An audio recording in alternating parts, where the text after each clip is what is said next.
संस्कृताय मित्राणि।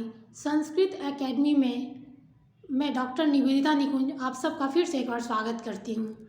हम लोग आज अधिकरण कारक के कुछ बचे हुए सूत्र को देखेंगे और उसके बाद हमारा कारक प्रकरण संपन्न हो जाएगा।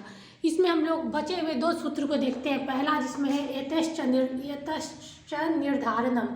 इसमें कहा गया है कि जाति, गुण, क्रिया तथा संज्ञा की विशेषता के आधार पर अपने समुदाय से जब किसी को हटाया जाता है तो उसे ही निर्धारण कहते हैं।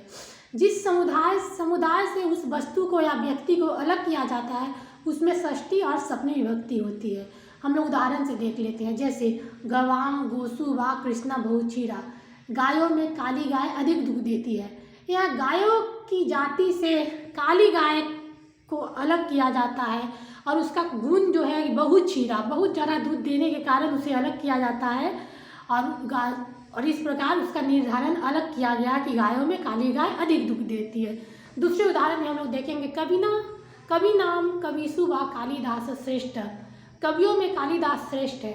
यहाँ कवि की जाति से कवि कालिदास को उनके विद्वता के आधार पे कवित्व गुण के आधार पे उन्हें अलग हटाकर उनका अलग निर्धारण किया गया और उन्हें श्रेष्ठ बताया गया।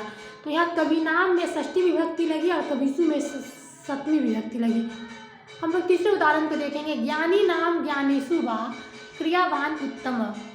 कहने का अर्थ कि ज्ञानियों में क्रियावान उत्तम होता है। ज्ञानी तो अपने आप में उत्तम चीज़ है, लेकिन वो ऐसे ज्ञानी में भी जो ज्ञान का अपना क्रियान्वय किए हुए, अपने क्रिया रूप में उसको धारण किए हुए, यानी कि सिर्फ उसका ज्ञान किताब तक सीमित नहीं है, बल्कि उस ज्ञान को वो आदान प्रदान भी दूसरों के साथ कर रहा है, तो उसे श्रेष्ठ माना गया है। तो इस प्रकार से हमारा सूत्र जो है यतश्च निर्धारणम सिद्ध हुआ। मैं आशा करती हूँ कि ये आप सबको समझ में आ गया होगा। हम लोग अब दूसरी बात को लेके चलते हैं। ये भी अधिकरण कारक के अंतर्गत ही एक सूत्र है।